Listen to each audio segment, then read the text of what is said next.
और मेरे जुगाड़ू कोडर्स, यार क्या चल रहा है तुम्हारी लाइफ में? जावास्क्रिप्ट सीखते सीखते थोड़ी सी सांस ले लो। क्यों? क्योंकि हम अब फिर से आ गए हैं प्रैक्टिस सेशन पे।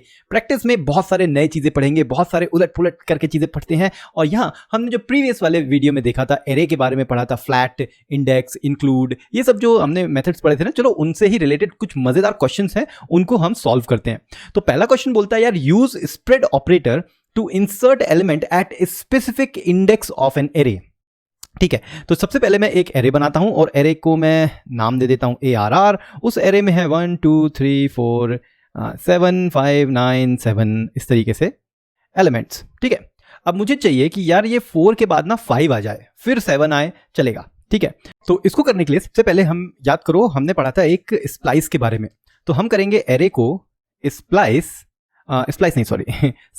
और बोलते हैं 0 से हमें स्लाइस करके दे दो। कहां तक? ये 3 जो है, मतलब 2 इंडेक्स तक। तो देखो 2 करते हैं और इसको स्प्रेड करते हैं और एक नया एरे बना के उसमें डाल देते हैं। देखें क्या आता है, 1 और 2 आया। अगर मैं इसको 3 कर दूं तो देखो 1 2 3 आ गया, और अगर मैं इसको 4 कर दूं तो 1 2 3 4 आ गया, मतलब 4 एलिमेंट आ गए 0 से शुरू करके। ठीक है, यहां तो शुरू कर दिया हमने, बहुत बढ़िया। अब यहां पे इसी तरीके से हम एक और स्प्रेड करते हैं यहां पे, और इस बार हम शुरू कहां से करेंगे? इंडेक्स 3 से, मतलब ये 4 वाली वैल्यू से शुरू करते हैं। तो 4 से शुरू किया और आखिरी तक जितने भी एलिमेंट हैं। अगर इसको मैं सेव करता हूं तो देखो फिर से वही हो गया, 1 2 3 4 7 5 9 7। लेकिन अगर मैं इसको बोलता हूं भाई तुम 5 से शुरू करो, ठीक है, तो ये यहां से शुरू हो जाता है। और इसने कौन सा एलिमेंट छोड़ दिया? ये 7 वाला एलिमेंट छोड़ दिया। तो चलो 4 से ही रहते हैं। लेकिन क्योंकि ये एक नया एरे बना रहा है ना, तो हमारे पास क्या फायदा है? हम यहां पे इस एलिमेंट में कुछ भी ऐड कर सकते हैं। यहां पे मैंने ABC ऐड कर दिया, ABCD। अब देखो क्या होगा, मजेदार कहानी। हमने कहा था भाई 4 के बाद 6 ऐड कर देना, तो 4 के बाद अभी ABCD हो गया, और चलो इसके बाद अब ये प्रूफ मिल गया, तो यहां पे तुमने कर दिया 6 ऐड।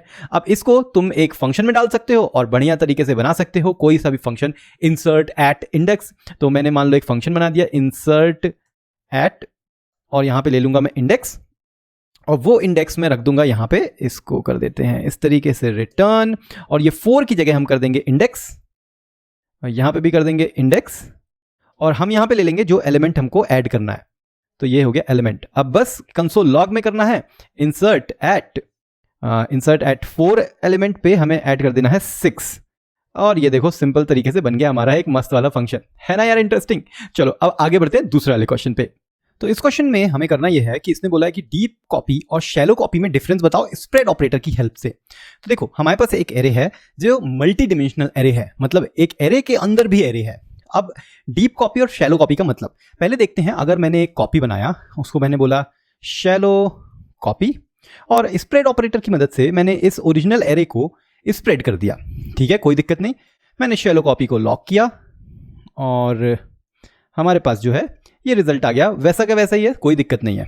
अब शैलो कॉपी में प्रॉब्लम क्या है और शैलो कॉपी का मतलब क्या होता है? अब देखो ये तो कॉपी है ना, तो शैलो कॉपी में मैं क्या करता हूं, मैं बोलता हूं भाई शैलो कॉपी के जो सेकेंड जो ये है वैल्यू, जो 2 नंबर है, मतलब कि इंडेक्स नंबर 1, इसमें मैं 2 की जगह रख देता हूं 33। ठीक है, अब देखते हैं क्या हुआ, 2 की जगह 33 आ गया। लेकिन प्रॉब्लम क्या है, हमारा ओरिजिनल एरे जो है, ओरिजिनल एरे, उसमें 33 नहीं आया। तो ये प्रॉब्लम कैसे है? नहीं, ये प्रॉब्लम नहीं है, प्रॉब्लम अब आएगी।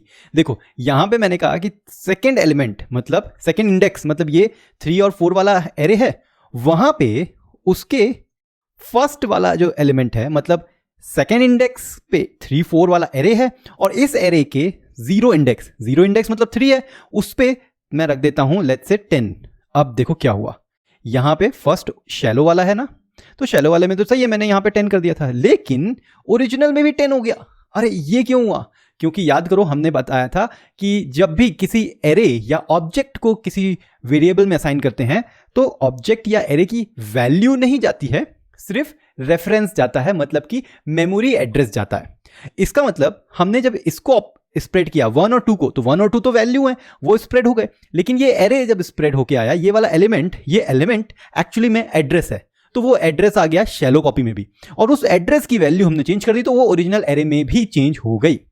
ये चीज हम डीप कॉपी से सॉल्व कर सकते हैं, सॉल्व नहीं।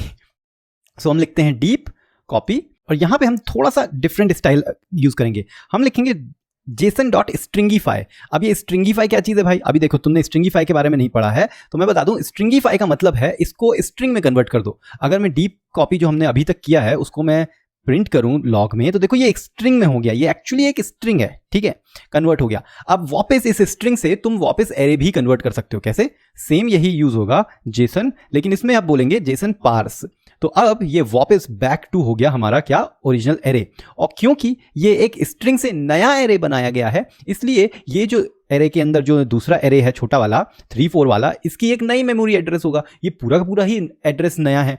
अब मैं शैलो कॉपी और शैलो की जगह ओरिजिनल कॉपी लिखता हूँ, ओरिजिनल कॉपी नहीं, ओरिजिनल एरे लिखता हूँ, दोनों एग्जैक्टली सेम दिख रहे हैं। अब अगर मैं डीप कॉपी में जाता हूँ और मैं बोलता हूँ भाई सेकेंड एलिमेंट के फर्स्ट एलिमेंट में मुझे रख देना है 10, और ऐसा करने से 10 हो तो जाएगा फर्स्ट वाले में डीप कॉपी में, लेकिन ओरिजिनल में अभी भी 3 और 4 है। तो इस तरीके से भाई तुम डीप कॉपी कर सकते हो। बहुत ही इंपॉर्टेंट, हद से ज़्यादा इंपॉर्टेंट कॉन्सेप्ट है ये। यूज़ भी होता है प्रैक्टिकल लाइफ में और पूछते भी हैं कहाँ पे? तुम्हारे इंटरव्यूज में। ठीक है, चलो आगे बढ़ते हैं। अब ये है हमारा flattening of array without using flat. तो भाई ये एक एरे है हमारे पास जो इसमें बहुत सारे मल्टी लेवल के डायमेंशनल वाले एरे हैं। एक एरे के अंदर ये एरे है, ये एरे है, और फिर 2 एरे का कॉम्बिनेशन है, और फिर एक तीसरा एरे है। एक तो तरीका भाई हम जानते ही हैं, हमने पढ़ा था, एरे डॉट फ्लैट कर देंगे तो पूरा पूरा एक एरे बन जाएगा जिसमें सारे के सारे एलिमेंट की वैल्यू जो है वो आ जाएगी, जो कि इस तरीके से आ गई। लेकिन हमको तो बोला गया कि भाई एरे का फ्लैट वाला मेथड यूज ही नहीं करना है। तो पता है क्या कर सकते हैं हम यहाँ पे क्या कर सकते हैं, एक एम्प्टी एरे लेंगे, उसमें लिखेंगे कॉनकैट, और कॉनकैट के बाद हम एक और एरे बनाएंगे, लेकिन इस एरे में स्प्रेड कर देंगे हम अपना ये वाला एरे। और ऐसा करने से तुम्हें मिल जाएंगे इस तरह के ढेर सारे अंदर अंदर एरे। लेकिन इसमें थोड़ा सा चेंज कर दो ना, अगर इसको डायरेक्टली स्प्रेड कर दो तो तुम्हें पूरे के पूरे एरे इस तरीके से मिल गए। क्योंकि अब जब अपने स्प्रेड किया ना, तो सारे जितने एरे थे ना वो यहां पे आ गए, और सारे एरे को इसने कॉन्कैटिनेट कर दिया। किससे? एम्प्टी एरे से। एम्प्टी एरे का काम ही है भाई कि वो तो खाली है, लेकिन वहां से हमें एक एरे का बेस मिल गया, और हमने कहा इस एरे में बाकी सारे एरेज को जोड़ दो। जोड़ दिया भाई, तो ये हमारा मस्त तरीके से बन गया। इसमें एक और तरीका होता है, जैसे यहां पे लिख सकते हो empty array dot concat apply empty array, और फिर उसके बाद इस तरीके से ये आ जाता है। तो भाई सेम तरीके से ये आ तो गया, लेकिन इस बार तुम्हें स्प्रेड नहीं करना है, तुम्हें पूरा पूरा एरे पास कर देना है, और देखो सेम फ्लैट हो गया ये इस तरीके से। तो ये भी याद करना यार, बिना मेथड के भी चीज़ें यूज़ कर जाती हैं। जब लीड कोड के क्वेश्चन डीएसए वगैरह करते हैं ना, तो इस तरह से बेसिक लेवल पे ही जाके तुम्हें सॉल्व करना है, तुम्हें ज़्यादा फंक्शन हाई लेवल के यूज़ नहीं करना है, जैसे फ्लैट यूज़ किया था। फोर्थ वाले पहुंच जाते हैं। इसमें बोल रहा है कि भाई determine if an element exist without using the include.